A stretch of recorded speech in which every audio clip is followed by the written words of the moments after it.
हाँ। चुतियापंथी वाली सरकार है। कैसे? सरकार को जो बनाते हैं हम लोग बनाते हैं। बिल्कुल, हमारे ही बीच से कोई तो जाता और नहीं। क्या? तो सरकार जब हम ही चुनते हैं, हाँ। इसलिए चुनते हैं। रोड पे हाँ, तो सरकार को जो चुनते हैं वो चूतिया हैं सब, पी के खा के अभी चुनते। तो आप बोले हैं कि हम नहीं। चुनते हैं, तो अभी चुनते हाँ, हैं। हम भी चूतिया हैं। अभी दक्षिण के सारे पिक्चर अगर हिंदी में डब हो रहे हैं और इन लोगों से ज्यादा चल रहा है, उसका यही कारण है। तो जहाँ ये फिल्म बनी है उसका कार्यालय कहाँ है? आप देख रहे हैं किसके संरक्षण में है, कौन लोग उसको संरक्षण दे रहे हैं? वो सारे लोग संरक्षण दे रहे हैं जो कभी कहा करते थे कि मैं हिंदू हूँ और हिंदू के लिए काम करता हूँ। कहीं नहीं, यदि हिंदू के लिए काम करते तो उस प्रदेश में संतों का अपमान नहीं होता और संतों की हत्या नहीं होती। दुनिया के जो भी देश, जो विकसित देश हैं, उनके यहाँ सबसे ज्यादा राष्ट्रवाद है। भारत में राष्ट्रवाद के कारण, कमी के कारण ही ये देश पीछे रह गया। मुझे लगता है जो राइटर हिंदू है, कहीं न कहीं से बाबर का ब्लड उसमें है, ठीक ना, इसलिए उसने ऐसा लिखा है। नहीं तो वास्तव में यदि हिंदू है, वो हिंदुओं में 4 वर्ण हैं और हिंदू के किसी भी वर्ण का यदि वो होता तो इस तरह का अपमान भगवान का नहीं करता जिस तरह का उन्होंने किया है। वो जनेऊ पहना होगा, वो अपने आप को ब्राह्मण लिखता होगा, लेकिन मैं नहीं मानता। हिंदू, मुस्लिम, सिख, ईसाई आपस में हम भाई भाई। बचपन से मैं ये पढ़ता आया हूँ और आप लोगों ने भी शायद पढ़ा ही होगा। नहीं पढ़े होंगे तो फिल्मों के माध्यम से आपके मन मस्तिष्क में ये बात भरी गई होगी, आपने इसको समझा होगा। इसका मतलब ये है कि इस देश में हिंदू, मुस्लिम, सिख, ईसाई कोई भी जाति या कोई भी धर्म के आधार पे बड़ा छोटा नहीं है, सभी बराबर है। इस समय देश में जो माहौल है, आप देख ही रहे होंगे चारों तरफ फिल्मों के माध्यम से एक ही चीज़ आपके मन में भरा गया है, सेकुलरिज्म। लेकिन फिल्मों में आपने कभी ये नहीं देखा होगा कि जीसस क्राइस्ट या मोहम्मद साहब आपस में गाली देते हुए बात कर रहे हैं, गरिया के बात कर रहे हैं। लेकिन अभी कुछ दिन पहले एक फिल्म आई थी पीके, उसमें भगवान भोलेनाथ भाग रहे हैं, ऐसे ऐसे ज़मीन पे लौट रहे हैं और गाली दे रहे हैं। उसका काफ़ी विरोध हुआ था, जितना उसका समर्थन हुआ था उतना ही विरोध हुआ था। इतना विरोध हुआ, लोगों को लगा कि अब ऐसी चीज़ें रुक जाएंगी। लेकिन फिर एक और वेब सीरीज आई। वेब सीरीज का नाम है तांडव स्रोत, भगवान भोलेनाथ से जुड़ा हुआ आपको लग ही रहा होगा। और उसी तांडव वेब सीरीज में भगवान भोलेनाथ, अंग्रेजी में गाली होता है, उस वर्ड, उस FUCK, फक, उस वर्ड का प्रयोग करते हुए देखे गए हैं। देश में काफ़ी रोष है, सोशल मीडिया पर इसका काफ़ी जम के विरोध हो रहा है और लाइक से ज़्यादा डिसलाइक हो गया है वीडियो का ट्रेलर। आइए कुछ लोगों से बात करते हैं, जानते हैं कि आखिर उनके मन में क्या है। पीके जब आई थी तो उसमें भगवान भोले का जैसे अपमान किया गया था, कुछ वैसा यहाँ भी देखने को मिल रहा है। आपको लगता है कि उतना विरोध हुआ था, लगा था कि ये सब चीज़ें रुक जाएंगी? क्या आपको लगता है कि सच में ये सब चीज़ें कभी नहीं रुकेंगी? नहीं, क्यों नहीं रुकेंगे? पहले जिस तरह से फिल्में बना करती थी, हमारे सनातन और हमारे देवी देवताओं का अपमान फिल्मों में किया जाता था, आज आपको ऐसा नहीं देखने को मिल रहा है। और अभी भी थोड़ा बहुत यदि है, मैं उसको मानता हूँ कि थोड़ा बहुत है, लेकिन इसी को देखते हुए उत्तर प्रदेश में फिल्म सिटी को लाने का काम किया जा रहा है कि जब उत्तर प्रदेश में फिल्म सिटी होगी तो सनातन और भारतीय धर्म पे कोई उंगली नहीं उठाएगा, और जब कोई उंगली तो उठाएगा तो मेरा एक ही संत उनके लिए काफ़ी रहेगा। हम लोग तो अभी बहुत दूर रहेंगे। रही बात वहाँ की, तो जहाँ ये फिल्म बनी है उसका कार्यालय कहाँ है? आप देख रहे हैं किसके संरक्षण में है, कौन लोग उसको संरक्षण दे रहे हैं? वो सारे लोग संरक्षण दे रहे हैं जो कभी कहा करते थे कि मैं हिंदू हूँ और हिंदू के लिए काम करता हूँ। कहीं नहीं, यदि हिंदू के लिए काम करते तो उस प्रदेश में संतों का अपमान नहीं होता और संतों की हत्या नहीं होती। उनके संरक्षण में ये फिल्में बन रही हैं और उन्होंने उस प्रदेश का मुख्यमंत्री स्वयं अपने हाथ में देवी देवता और सनातन को बदनाम कराने का बीड़ा ले चुका है। ऐसी चीज़ें रुकेंगी कि नहीं रुकेंगी? मतलब जैसे आती हैं, फिल्में आती हैं, इस तरीके से अपमान किया जाता है, भगवान शंकर गाली दे रहे हैं उसमें, लेकिन जैसे विरोध होता है और माफ़ी भी मांग लेते हैं लोग बहुत बार। लेकिन मेरा ये कहना है कि जब उसमें मान लीजिए डायरेक्टर तो उसमें मुस्लिम है, लेकिन जो प्रोड्यूसर है, जो जिसने लिखा है, जिसने राइटर जो है, लेखक ने जो लिखा है, आखिर वही तो डायरेक्टर उसमें डायरेक्ट कर रहा है। चाहे प्रोड्यूसर मुस्लिम है मान लीजिए, लेकिन राइटर तो हिंदू है। इस तरीके से मुझे लगता है जो राइटर हिंदू है, कहीं न कहीं से बाबर का ब्लड उसमें है, ठीक ना, इसलिए उसने ऐसा लिखा है। नहीं तो वास्तव में यदि हिंदू है, वो हिंदुओं में 4 वर्ण हैं और हिंदू के किसी भी वर्ण का यदि वो होता तो इस तरह का अपमान भगवान का नहीं करता जिस तरह का उन्होंने किया है। वो जनेऊ पहना होगा, वो अपने आप को ब्राह्मण लिखता होगा, लेकिन मैं नहीं मानता हूँ, न उसके पास जनेऊ होगा, न वो ब्राह्मण है, वो बाबर की औलाद है, इसलिए उसने ऐसा लिखा है। कुछ लोगों से और बात करते हैं और जानते हैं कि आखिर इसका इलाज क्या है। क्या आपको लगता है कि इन सब चीज़ों का कोई इलाज संभव है? क्योंकि मान लीजिए उनके पास तो अधिकार है, संसाधन है, उनको वीडियो बनाना है और एक्टर करेंगे, पैसे के लिए कर रहे हैं, लेकिन देखती तो जनता है ना, हम लोग देखते हैं ना। तो किस तरीके से आप देखते हैं इसको? देखिए, भगवान शिव हिंदू धर्म के आदि शक्ति हैं और जो भी निर्माता निर्देशक ऐसा अपमानजनक उनके पे जो वेब सीरीज बना रहे हैं लोग, अगर हिंदू अपने पे आ जाए तो ऐसे डायरेक्टर कब आएगा? मतलब आ जाए क्या मतलब है भाई? आएगा ही। कब आएगा? इतना अपमान हो रहा है तो हिंदू सोया है? नहीं, हिंदू सोया नहीं है। अगर हिंदू को जागना है, ये भी मैं कह रहा हूँ आपके मंच से, हिंदू अगर अपने पे आ गया तो ऐसे डायरेक्टर और प्रोड्यूसर का जो ऐसे वेब सीरीज बना रहे हैं जिसमें भगवान और हिंदू धर्म के जितने देवी देवता हैं उनका अपमान किया जा रहा है, तो वो पूरे विश्व से ख़त्म हो जाएंगे, विनाश हो जाएगा।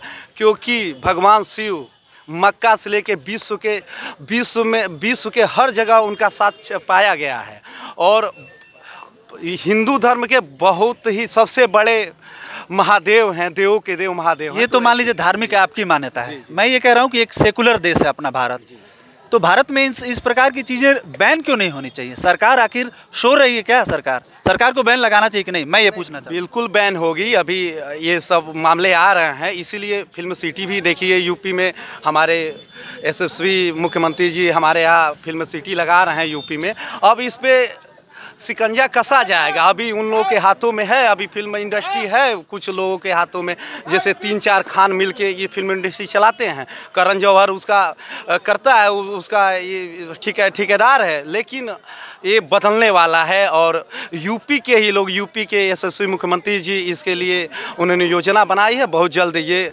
समाप्ति की तरफ होंगे, इन लोगों का विनाश होना है। तो बहुत जल्द ये समाप्ति की तरफ होंगे, विनाश होगा, ये इनका कहना है, मानना है। लेकिन मेरा ये कहना है, सीधा सिंपल सी एक बात है। क्या नाम है भाई साहब आपका? पुनीत यादव, किसान नेता। तो अच्छा, आप किसान नेता हैं? तो किसान वाली तो चलिए बात छोड़ दीजिए, वो एक अलग मैटर है। मैं ये जानना चाहता हूँ कि आम जनता को क्या करना चाहिए? क्योंकि जो दर्शक है उस पर अगर 2 मिलियन डिसलाइक है तो 1 मिलियन लाइक है, 50,000 लाइक है, तो 50,000 लाइक करने वाले लोग कौन हैं? आखिर हमारे ही आपके बीच से तो हैं। अभी आपने कभी तो ये देखा नहीं होगा, किसी भी फिल्म वाले में हिम्मत नहीं है कि वो जीसस क्राइस्ट को या मोहम्मद साहब को इस ढंग से दिखा सके। तो हिंदू धर्मी टारगेट पे क्यों रहता है? आपको क्या लगता है क्यों रहता है? देखिए, कोई भी हिंदू धर्म में जो है हमेशा जो है हिंदू धर्म पे ही फिल्में बनाई जाती हैं और उन्हीं में तोड़ मोड़ के जो है ये दिखाया जाता है। इसका मुख्य कारण जो है कुछ अराजक तत्वों के जो लोग होते हैं वो चाहते हैं कि इन हिंदू धर्म पर हम जो है फिल्मा कर जो है ऐसा दृश्य बनाकर ज़्यादा समाज में अपना ये मनस्तता फैलाएंगे, जिससे जो है समाज के बीच जो है ये विद्रोह उत्पन्न होगा। लेकिन हिंदू धर्म के जो सनातन धर्म के लोग हैं वो समझते हैं, वो विरोध करेंगे और करना चाहिए। इसका हम भी विरोध करते हैं और हिंदू धर्म के सभी समाज के लोग जो है इसका पुरजोर विरोध करेंगे। मेरा ये सवाल है सीधा सा कि देश में इस प्रकार की मानसिकता के लोग कब तक रहेंगे? इनका इलाज क्या है? पहले ये बता दीजिए कि क्या इनका इलाज है, फिर उसके बाद। इन सभी लोगों का जनता जो है बहुत बुरी तरह से इलाज कर रही है और ये लोग कहीं से भी अब भारत में चल नहीं पाएंगे। ये आने वाले पिक्चरों का जिसमें सनातन का इन लोगों ने विरोध किया है उसके रिजल्ट बता रहे हैं। अभी दक्षिण के सारे पिक्चर अगर हिंदी में डब हो रहे हैं और इन लोगों से ज़्यादा चल रहा है, उसका यही कारण है। अब सनातन पे हमला करके कोई भी वर्ग और कोई भी धर्म और जाति या कोई भी षड्यंत्रकारी अब भारत में चलना उसका मुश्किल है।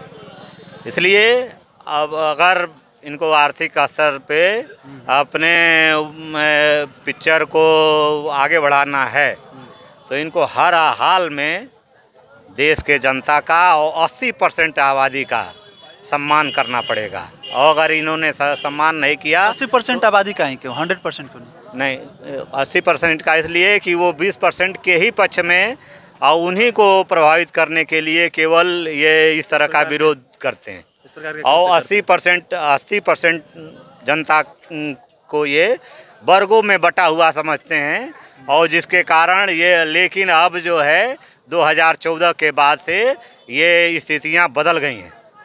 अब सनातन संस्कृति के लोग अग्रेसिव हुए हैं और हर अग्रेसिव होना सही है, आप सही मानते हैं? बिल्कुल सही है। सही है। और भी जितना ही राष्ट्रवाद बढ़ेगा और जितना ही राष्ट्रवाद पे काम होगा उतना ही देश जो है बढ़ेगा।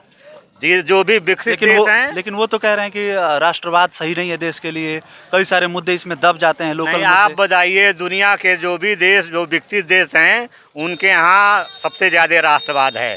भारत में राष्ट्रवाद के कारण, कमी के कारण ही ये देश पीछे रह गया। इस देश को आगे करने के लिए राष्ट्रवाद का अधिक से अधिक वो होना बहुत ज़रूरी है। और अगर राष्ट्रवाद फैलेगा तभी लोगों के अंदर स्फूर्ति आएगी और लोग देश विकास के संदर्भ में काम करेंगे। आपका ये कहना है कि इस प्रकार के जो फिल्म बना रहे हैं डायरेक्टर्स, प्रोड्यूसर्स, उन पे रोक लगाई जाए, उन पे कार्रवाई की जाए? जी बिल्कुल बिल्कुल, उन पे कार्रवाई होनी। अभी कार्रवाई हुई थी कुछ दिन पहले कुछ चीज़ों को लेके, तो लोगों ने कहा कि अभिव्यक्ति की स्वतंत्रता वहाँ पे खत्म हो गई है। अगर कार्रवाई सरकार करे तो अभिव्यक्ति की स्वतंत्रता खत्म हो रही है, अगर न करे तो आप कह रहे हैं सरकार से सवाल पूछा जाना चाहिए। जनता का भी तो कुछ रोल है, मैं ये जानना चाहता हूँ। जनता का बिल्कुल रोल है, जनता उसका बहिष्कार करे, एक काम यह है जनता का। दूसरी चीज़, आपका एक्शन कैसे ले रहे हैं, आपका एक्शन कैसा है भाई। आज हम कोई भी चीज़, आप कोई भी नई चीज़ लेके आते हैं, जैसे अभी लॉकडाउन गवर्नमेंट ने लेके आया, पूरी जनता ने स्वीकार किया, उस पर सब लोग खड़ा हुए साथ में, वो किसी भी धर्म, किसी भी संप्रदाय के लोगों, सारे बहुत लोग तो नहीं भी खड़ा हुए थे, वो एक अलग नहीं, ऐसा नहीं है भाई। 3 महीने के लिए तो लोग खड़ा हुए थे ना भाई। आप नहीं पालन कर रहे हैं लेकिन मैं पालन कर रहा हूँ ना। क्यों भाई, गवर्नमेंट ने इसको किया है, लेकिन मैं पालन कर रहा हूँ ना, तो मैं कैसे कह दूँ? आप कर रहे हैं ना, आप 100% नहीं ना है पूरे देश के, क्यों? जी भाई, आपके अनुसार क्या लगता है, मतलब इस प्रकार की चीज़ों पे कैसे रोक लगेगा? क्या सरकार की ही बस जिम्मेदारी है? जैसे फिल्म बना देना तो आसान काम है, जी भाई, लेकिन क्या सरकार हर चीज़ों पे ध्यान रख पाएगी? क्योंकि OTT प्लेटफॉर्म है, सिनेमा हॉल में जो होता है उस पर सेंसरशिप होती है, लेकिन वहाँ पे सेंसरशिप नहीं है। आपको लगता है कि हर चीज़ के लिए सरकार ही जिम्मेदार है? सरकार नहीं, इसमें पब्लिक को भी सहयोग करना चाहिए। इसको खुलेआम आकर सबको एक होकर इसको बहिष्कार करना चाहिए और सरकार से कहना चाहिए इस पर कड़ी से कड़ी कार्रवाई हो, उनको सजा होना चाहिए और इस फिल्म को बंद कर देना चाहिए। इस प्रकार के लोगों पे किस प्रकार की कार्रवाई होनी चाहिए, पैसा से या फिर जेल? सीधा जेल, हाँ जेल होगा तो बढ़िया रहेगा, उम्र कैद हो जाए और इन लोग का जो फिल्म निकल रहा है उस पर ब्लेम, उसको बंद कर दिया जाए। आपको क्या लगता है, आप एक ऐसे समुदाय से हैं जो भारत में अल्पसंख्यक ऐसा कहा जाता है, तो जब भी ऐसा देखा गया, सोशल मीडिया पे भी हम लोग फिल्में देख रहे हैं, उस फिल्म के जो प्रोड्यूसर हैं वो मुस्लिम हैं, मैं ये नाम नहीं लेना चाहता था, ये बात मैं नहीं करना चाहता था, लेकिन मैं चूँकि आपको लेकिन उसके प्रोड्यूसर हिंदू हैं, जो उसके राइटर हैं, तो मैं ये जानना चाहता हूँ कि इस प्रकार के लोग हर समाज में हैं, समाज में क्या इससे वैमनस्यता नहीं बढ़ेगी इस प्रकार की चीज़ें करने से? देखिए, सबसे बड़ी चीज़ है कि कोई भी व्यक्ति जो आज जिस तरीके से हम एक पान का दुकान खोल के बैठे हैं, एक चाय का दुकान खोल के बैठे हैं, तो जो हमारा वो प्लेस है वो हमारा बिजनेस है। इस तरीके से इनका ये जो फिल्म बनाते लोग हैं ये उनका बिजनेस है, ठीक है, पहली चीज़। दूसरी चीज़, और बिजनेसमैन जो होता है वो ना किसी जात का होता है ना किसी धर्म का होता है, ठीक ना, तो पहली चीज़।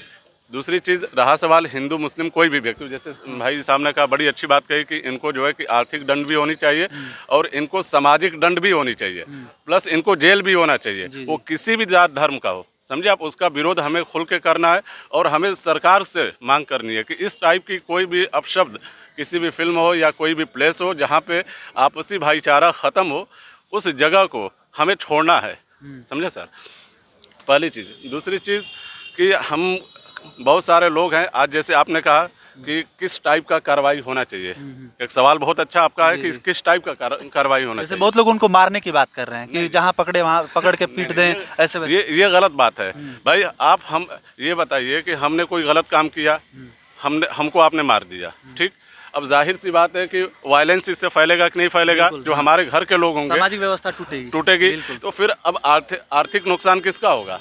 समाज का होगा, प्लस हमारे सरकार का होगा, सही है। समझे आप? तो हमको इस टाइप का कार्रवाई नहीं करना है। जिस तरीके से हमारे किसान भाई आज जाके देखिए ना आप, रोड पे बेचारे किस तरीके से इस ठंडक में बेचारे बैठ के आज बगैर वायलेंस फैला हुआ है। प्रभाव नहीं पड़ा है सर, नहीं पर देखिए भाई इधर आइए आगे आ कोई जाइए। प्रभाव नहीं पड़ा है सर, क्या मतलब कोई प्रभाव नहीं है किस सर, पर प्रभाव नहीं है? किसी पे भी। कोई सरकार हो क्या है, क्या सब सारे बड़े लोगों की सरकार है, अच्छा, बड़े लोग चुतियापंथी सरकार वाली है। सरकार है, तो बड़े कैसा? बड़े वाली सरकार है, हाँ। चुतियापंथी वाली सरकार है। कैसे? किसान क्या है? हाँ। किसान कुछ नहीं है उसके लिए। कैसे चुतियापंथी वाली सरकार? चुतियापंथी इसलिए सरकार है कि उसके लिए सब करता है ना, किसानी है ना सब। हाँ, हमारे देश के लिए क्या है? किसान सब कुछ है। बिल्कुल सही है। हाँ, हाँ सही क्या कर रही है किसान के लिए? वो कितने दिन से मर रहे हो बेचारे। तो आपको क्या लगता है सरकार को क्या करना चाहिए? सरकार ने को बोला यही करना चाहिए ना, किसान के पक्ष में काम करना चाहिए। सरकार होता कौन है सरकार? किसी सरकार दूसरे हम और आप हैं। हम ही आप है ना। और क्या है? तो उसमें से जो सांसद है सरकार को जो बनाते हैं हम लोग बनाते हैं। बिल्कुल हमारे भी से कोई जाता तो है और ना। क्या है? तो सरकार जब हम ही चुनते हैं हाँ। इसलिए चुनते हैं रोड पे हाँ, न्याय तो करने। सरकार को जो चुनते वो चूतिया हैं सब, पी के खा के अभी चुनते। तो आप बोले हैं कि हम नहीं, चुनते हैं तो अभी चुतिया हाँ, हैं। हम भी चूतिया हैं। अबे भाई मतलब आप तो हम भी गजबे चूतिया हैं हैं, भैया। हम भी चरण चूतिया कहाँ है हैं। आपका? नहीं, हम भी मतलब चूतिया हैं। नहीं ऐसा क्यों चलो, कर? ये बात किस सब बात- सही नहीं नहीं, है। हम बता मुझे रहे हैं लगता है किस क्यों बात भाई पे? साहब? हम बता रहे हैं किस बात पे? बिल्कुल हम बता रहे हैं ना बताइए। कि आप बताएं। आप हाथ जोड़ के चुनाव जीत जाइए, हाँ। हम आपकी गुलामी कर लेंगे। मैं ये कह रहा हूँ कि नहीं, हम भी चूतिया हैं, हम कह रहे हैं। हाँ। आप हाथ जोड़ के चुनाव जीजिए। मैं क्यों चुनाव लड़ूं नहीं, भाई? मैं तो हम मीडिया नहीं, वाला एक हूँ। बात कर रहा हूं, मैं दूसरे की बात कर रहा हूँ। हाँ। आप चुनाव हाथ जोड़ के जीजिए ना, मैं गुलामी कर लूंगा आपकी। मतलब आप कह रहे हैं कि इस पे कोई चुनाव नहीं जीत पाएगा? नहीं, कोई कैसे कभी जीतता नहीं। है आदमी चुनाव? कैसे हम बता रहे हैं कैसे जीतता है। आपके पास पावर है, आपके पास पैसा है, तो आप चुनाव जीतेंगे, हाँ। नहीं तो कभी नहीं जीतेंगे। तो सभी लोग तो उसमें वैसे ही हैं भाई। किसको नहीं। चुनेंगे यार? क्या वोट नहीं देना चाहिए? वोट सच्ची नहीं देना चाहिए। अच्छा कौन सी पार्टी को आप वोट देते हैं ये बताइए? हम समाजवादी पार्टी को वोट देते हैं। तो क्या समाजवादी पार्टी के समय हम बता रहे हैं किस लिए देते हैं। बताइए। हम मुस्लिम हैं। हाँ। हम अगर हम भाजपा को भी दे देंगे ना तो नहीं मानेंगे कि हम वोट दिया उसको। मानने से क्या मतलब है? भाजपा काम कर रही है कि नहीं ये बताइए। हाँ? हाँ। देखिए, हम गाली नहीं दे सकते हैं। गाली देना भी नहीं है। मेरे मंच पे ऑडियंस हाँ, बहुत हम मैच्योर है। बता रहे हैं, हम खुल के हम कह रहे हैं गाली नहीं दे सकते हैं। कोई भी सरकार आएगी, गाली हल नहीं होता है। हाल नहीं होता। हमने आपसे क्या कहा? हम गाली नहीं दे सही। सकते हैं। कोई भी सरकार आएगी सब अपना करती है, किसी के लिए कोई नहीं है भोसड़ी वाला। अच्छा ठीक है।